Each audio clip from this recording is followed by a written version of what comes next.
Hey, we are live. Hello, everybody, and welcome to the Rough Draft Podcast. I've rebranded us slightly as a podcast, um, just because I think putting Rough Draft on there might confuse people and think like, "Oh, is this a test stream?" No, this is the real show. It's just this is just how bad the quality is going to be every time. Exactly, yeah. But big draft news. We got some good articles here from you and Jared. I haven't written anything for a while, but that's okay. I'm working on a Spielman piece, and it got out of hand. Let's just say that. As it usually Um, does. yeah, it's currently like 5 pages long, so I need to cut a bunch of stuff. And I'm not even done with like all of his drafts. I've still got 19 and last year's to do. So Very nice.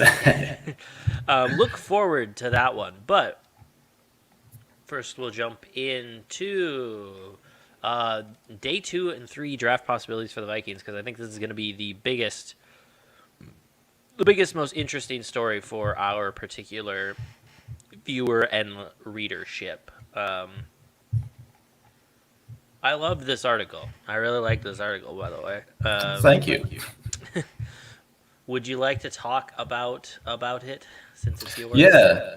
So, I mean, a lot of people have been spending a big majority of the time talking about what the Vikings are going to do in the first round. We've done that on this show too. And obviously it's a big part of it, but it's by far the smallest portion of this draft for the Vikings at this point. They only have one pick, and then I believe it's like 4 or 5 in rounds 3 and 4. So that's going to be the majority of the draft there. So whatever they do in the first round, they're going to have plenty of options moving forward anyway. So basically, just to recap a little bit, I didn't do any like trade sort of things in this. I just basically went who's probably still going to be available in the 3rd, 4th, 5th round and just moved with that. And one name that really is jumping out to me is Brady Christensen. I know Kyle wrote something over on the Vikings Gazette too about him, and I think he's one of the more underrated offensive tackles at this point in the draft process, just because he was part of that historically great BYU offensive line this past year, protecting Zach Wilson, letting him have the breakout year that's going to make him the 2nd overall pick, and he was the anchor of it. Yeah, their entire line's tape. If you go and watch it, they don't get a lot of credit, but it was amazing this year. Yeah, I think it was like the lowest pressure rate of any college football team ever. Like it was something ridiculous, like 10% or something. So that's just insane. And like the biggest knock on Christensen going into this draft process was his athleticism. And then you look at his pro day numbers. I linked a tweet in the article. It was something ridiculous. It's like he's the 19th most athletic offensive tackle based off of like pro day or combine results out of 1,115 since 1987. Yeah, that's what the tweet from Kent Lee Platt at MathBomb on Twitter. If you don't follow him and you're a draft nerd, you should really go follow him. Great stuff. Amazing stuff, and these little cards are super, super helpful to tell like how athletically guys grade, not just compared to like their own draft class, but relative to literally all the players from 1987 to current. So that is incredible content. You guys should go and read his stuff, even though he doesn't work with us.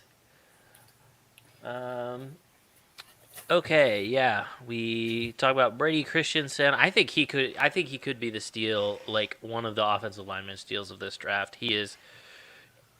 I think he has,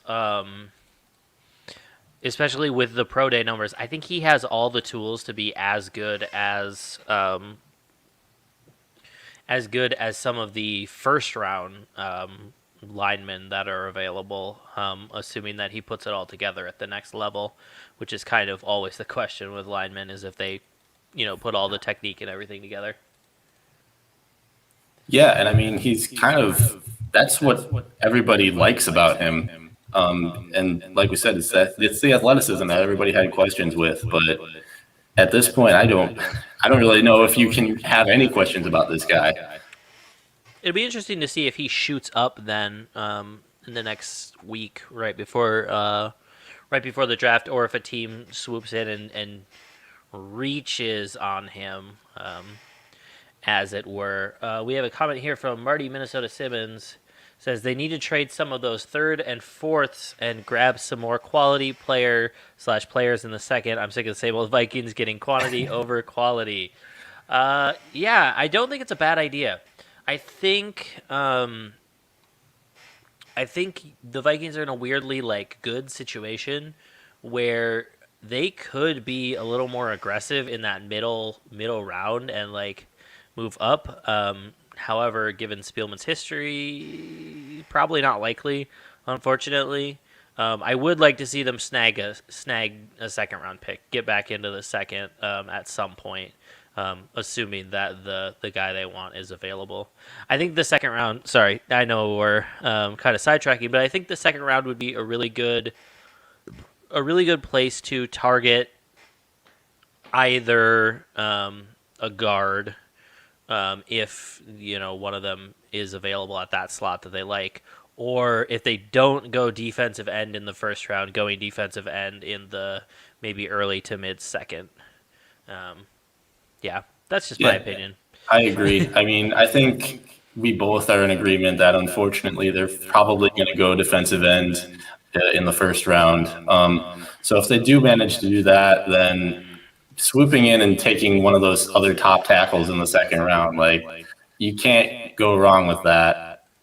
Even if somebody I doubt it'll happen, but if Elijah Vera Tucker starts sliding down in the draft, he's probably going to be used more as a guard in the NFL, and it's not really the most flashy pick to pick a guard in the first round. So if he starts sliding, if the Vikings can move up and snag him as well as one of the top pass rushers, that'd be great.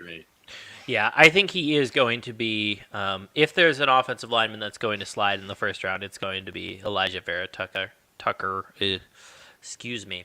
And then after your Christensen pick, you went Creedy Humphrey, interior offensive lineman from Oklahoma. Does this change if the Vikings get Vera Tucker in the second round?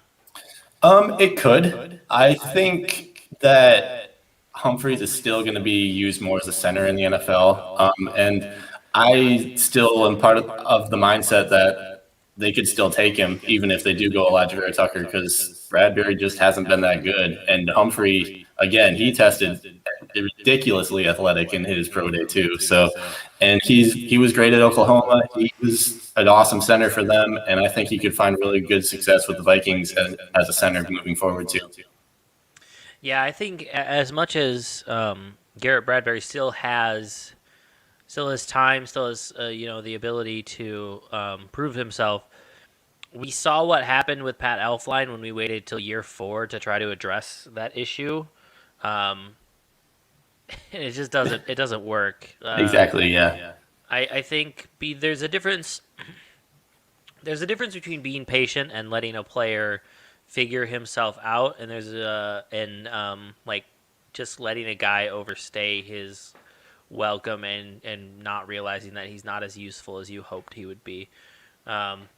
I know this is something that Rick Spielman has gotten, and rightfully so, a lot of crap about for the Pat Elflein move of just not letting it go and just not giving up on the guy when he was clearly overmatched constantly. Yeah, and I mean, even there's something to be said just bringing in competition for Bradbury for training camp too. If you're going to use Humphreys as a depth piece, a third, fourth round pick, that's not something that would be too much of a reach to do in that point.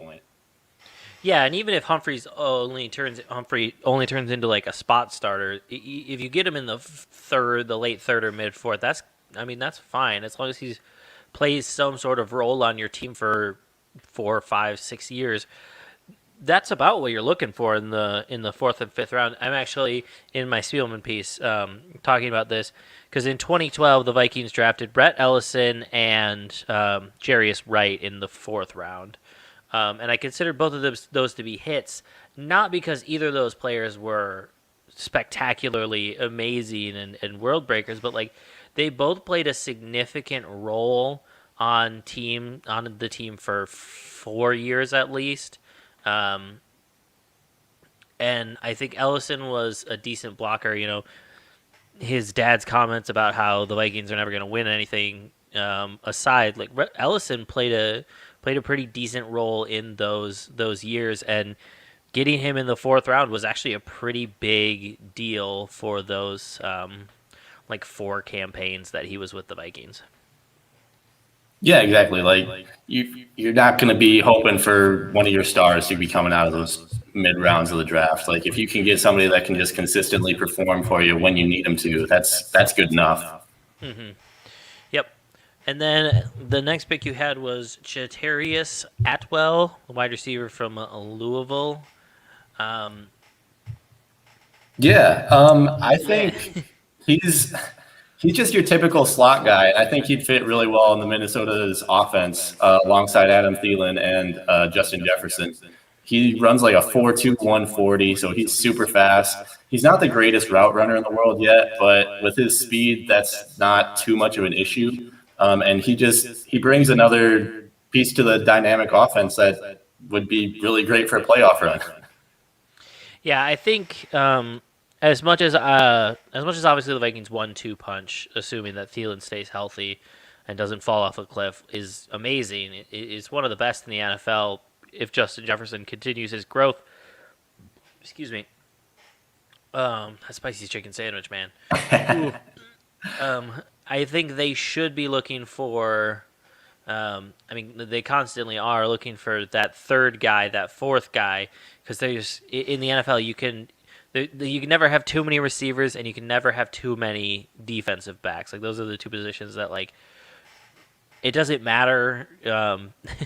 It doesn't really matter where you get them. You just are constantly like rotating through guys that you're trying to find because they're so important. And even the third and fourth spots are like so important when it comes down to, like you say, playoff runs, big moments. When you have like 5 wide receivers spread out, you need to have someone who can be there and make plays, even if it's not Adam Thielen or Justin Jefferson, because they might be being doubled. But if you get a guy with a 4.28 40 and he's playing against a slot corner who isn't expected to cover many receivers, like you say, it doesn't really matter if they're a polished route runner. If you set up the play right and just send him down the field, he can bust things open pretty quickly.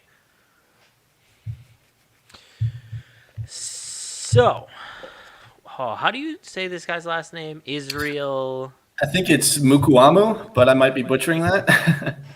Sorry if we are. Defensive back from South Carolina. Hey, I just talked about defensive backs. Yeah, exactly. Yeah, the Vikings revamped their defensive backfield again this offseason a little bit, and brought back a familiar face in Mackenzie Alexander, who I'm super happy to have back. I don't know how everybody else feels, but I love Mac. I think he's a great player. But yeah, another defensive back in the middle rounds that people can complain about.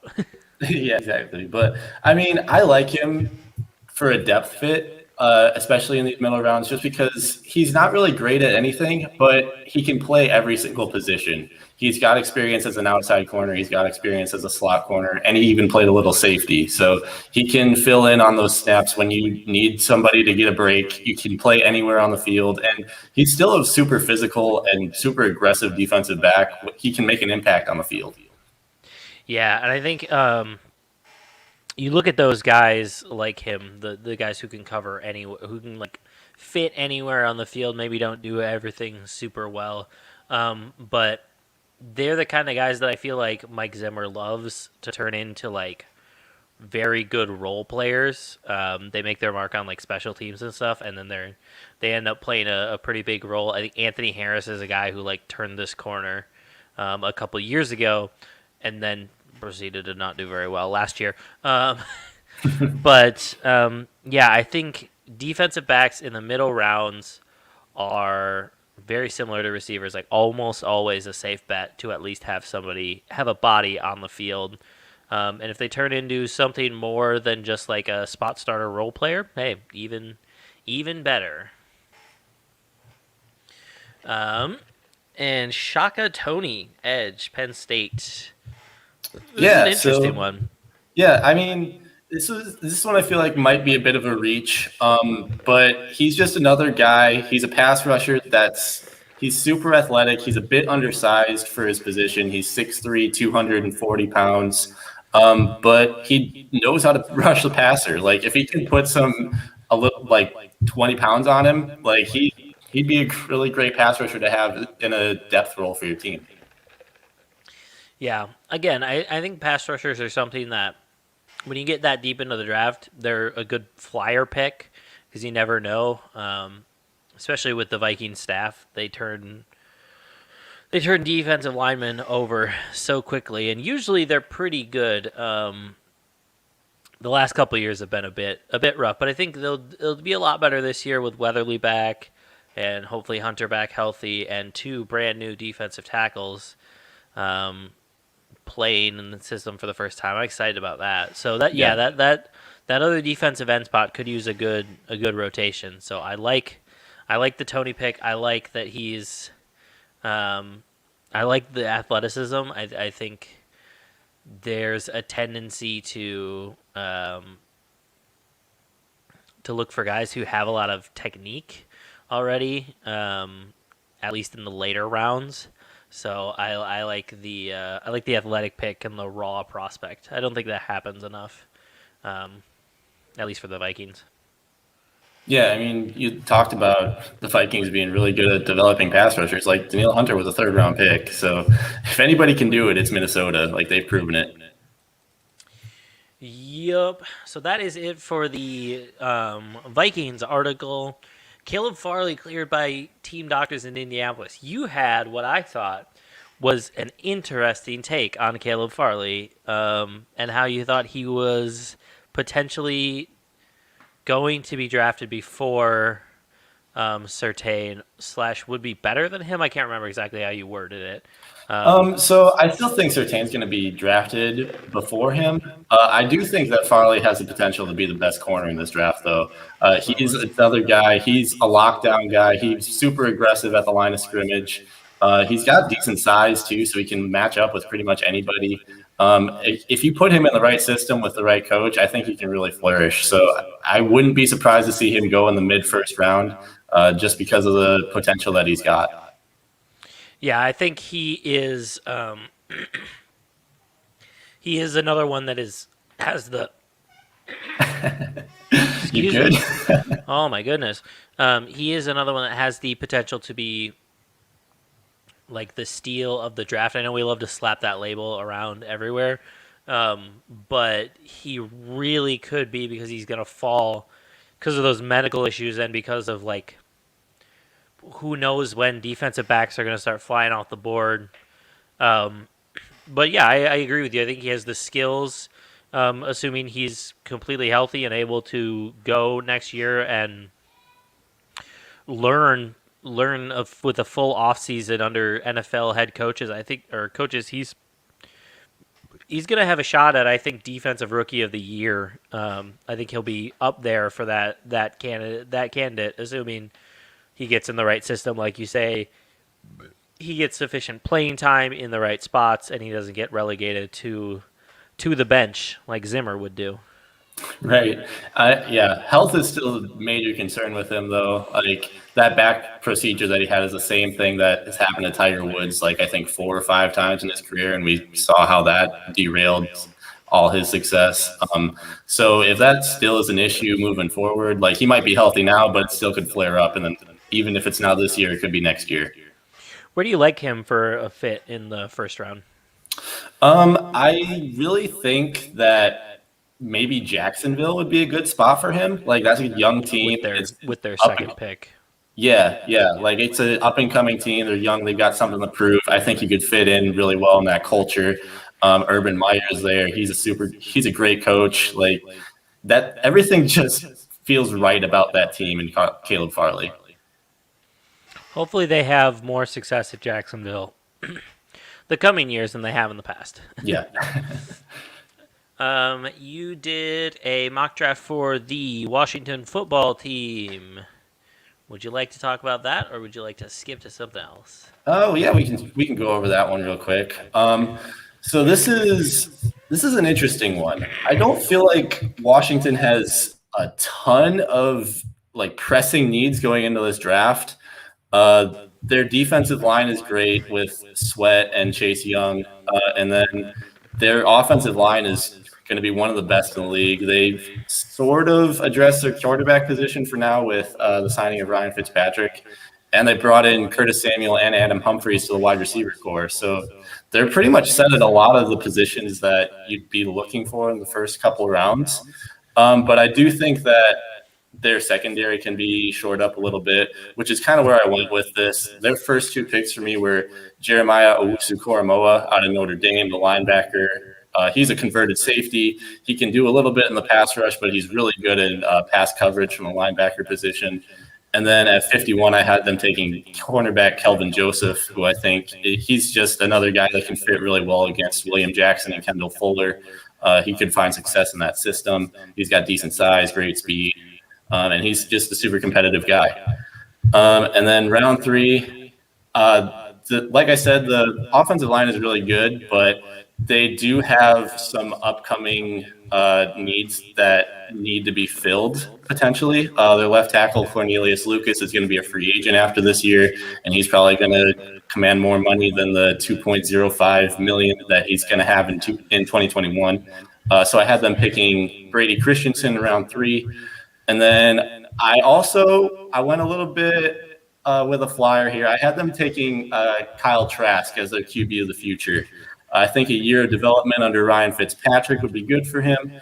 And in that system with so many weapons, I think he could really thrive. I am a big believer in Kyle Trask. I think it's criminal that Mac Jones is getting as much love as he is and Kyle Trask is not. Yeah, I don't understand it. I don't get it either. I saw there was something, I didn't read it, but I saw there was some sort of backpedaling on the Mac Jones to the 49ers things, but I didn't read it personally. I got a little bit of information on that. I think the thing really behind it is a tweet from one of the agents, Eric Burkhart. He's worked with the 49ers organization in the past, and he basically tweeted out that San Francisco didn't trade up to get Mac Jones. They traded up to get Kyle Pitts. Then they're playing chess when everybody else is playing checkers. I mean, I think that would be a really good pick. I think that offense would be unstoppable, but trading three first rounders to do that it seems a little bit questionable to move up that far. Yeah, it's really because Kyle Pitts has the potential to be the best player in this draft. Like at the end of the day, I think. Yeah. However, like you say, you don't move that many picks for a tight end, even in today's NFL. You also don't move that many picks for a tight end when you already have George Kittle as your starter. Yeah. And it's not like Kittle is old. He's 27. He's right in the prime of his career, pretty much. It would be extremely interesting to see them go Kyle Pitts. It would be cool. I think that would be an incredibly fun to watch offense with Pitts at one tight end, Kittle at the other. But yeah, you don't move 3 first rounders for a tight end. Yeah, I mean, I heard an argument that like Kyle Pitts isn't really a tight end. You slap on the title of wide receiver on him instead. But even then, you don't trade 3 first-round picks to move up and draft a wide receiver either. Like it's still quarterback or nothing if you're going to move up that much capital to get a guy. Yeah, the only other position that you could maybe argue is left tackle, if there's like an absolute surefire one. But yeah, you don't hedge that much of your future for a tight end or a wide receiver. Cool, that was a good one. I want to know your feelings on Pat Freiermuth. However the hell you say his name. Oh, Freiermuth? Yeah, there we go. Yeah, so I think he's a tight end too with this draft. Like Kyle Pitts is obviously number one. He's awesome. But Fryermuth is more the traditional tight end guy. Like, he can do a little bit of everything. He can do some receiving. He's also really good in the blocking, which I think brings a lot of value to a lot of teams. He's been given the label of Baby Gronk, which I think is a little bit excessive, but their play styles are basically the same. And if he can live up to even half of that, like, it's going to be a good pickup for any team to end up with. So Yeah, he's definitely one that would be. I would be okay with the Vikings moving up to get him, honestly, as a tight end 2 of the future. moving up in the second round, you mean? Yeah. Okay, yeah. I know you're a huge Tyler Conklin guy. Was that you? Yeah. That's you? Yeah. But it'd be great to have a second tight end who's, kind of forte in the offense is more the traditional tight end role, because Irv Smith kind of has that Kyle Pitts thing where he's a tight end, but he's a wide receiver. He's a wide receiver who plays tight end, and also, like, he's an okay blocker, but I don't think he's ever going to be that's never going to be like a super high plus for him. Okay, wrapping up this show, we have Jared's mock draft. I thought this one was another very solid article. He had Pitts going 4 to the Falcons, which is, sounds like a pretty good pick if you ignore the future of the Falcons quarterback situation. He had Sewell going to the Bengals at 5. All of us are in agreement that is a very good pick. Jamar Chase at 6 to the Dolphins. With the way that all the rest of what else he has, because he has quarterbacks going 1, 2, 3, that pick is probably good, assuming Kyle Pitts is off the board. Waddle to the Lions at 7, though. That is interesting, to say the least, because I don't know that the Lions should go for a receiver in the top 10. Yeah, I think they probably have to go defensive player there, right? Like, you got Surtain, you got Farley, you've got Micah Parsons on the board. I feel like you got to go defense there. Unless, I would say you either go defense or you get, if one of the quarterbacks slides and you really want to not have Jared Goff in your future plans. That's also true, yeah. Patrick Surtain at 8 to the Panthers. Makes sense. Fields at 9 to the Broncos. Makes sense. Mm-hmm. J.C. Horn to the Cowboys at 10. Makes sense. Man, this guy. Over it. Jared knows his stuff. I'm just looking to see if there's any interesting ones here, because there's not really. I think Phillips at 11 is pretty interesting, but you think Phillips at 11 is interesting? That's pretty high up there. Yeah, because he'd be the first edge rusher off the board then. Yeah. Wow, and way before, I didn't even realize this, way before, he has Pay going to the Jets at 23. Oh, yeah, because he also has Ojulari going at 18. So Rousseau and Pay are not one of the top 2 off the board. That's really interesting. That is a very interesting take. I have no problem with it. I think Pay should go higher, but I'm actually fine with saying that Rousseau. I'm not high on Rousseau compared to the rest of the first round edge rushers, honestly. Darisaw to the Vikings at 14. Yes, please. Yeah, for real, I saw that one. I think that's what everybody's hoping for at this point. I think there's a lot of Minnesota fans who are so hoping for an offensive lineman. I can't even. I just don't want to see him take another. I wouldn't be upset if they took like a defensive back or even edge rusher, but man, I want me an offensive tackle. Yeah, nothing really too crazy here. Once you get to the end of the first round, it's just kind of all over the place. It's the same names, but it's just like different teams that they're going to. So, exactly. I think 2 running backs in the first round is pretty interesting. Oh yeah, I just saw that. That would be very interesting because I don't know if even one's going to go in the first round. Honestly, Yeah, um, I mean, it's kind of for me, like I could see none going in the first round, but the teams that he has picking them, Pittsburgh and Buffalo, I get why they would pick the running backs that they do, like Najee Harris and Travis Etienne. They are definitely the top two running backs in the draft, and these are two teams that desperately need a running game. So if anybody's going to do it, it would be them. yeah, I agree. I think especially I think the Steelers need a running back. They need to figure that situation out. James Conner's in Arizona now, so Yeah. um, yeah. The last thing I have to say is Rashad Bateman to the Tennessee Titans. I love that Rashad Bateman is getting first round projections again. He fell off for a bit there because of not playing, so everybody had him in at least the second round. But I'm excited that he's moving back up. I think I'm going to be excited about it, whatever, because I'm a Minnesota Gophers fan. So yeah, I think the recency bias is gone now, and that people are finally realizing that he's just a really good player. So they've had time to go back and look at the tape. All right, that is it for us today. We'll be back on Friday to talk.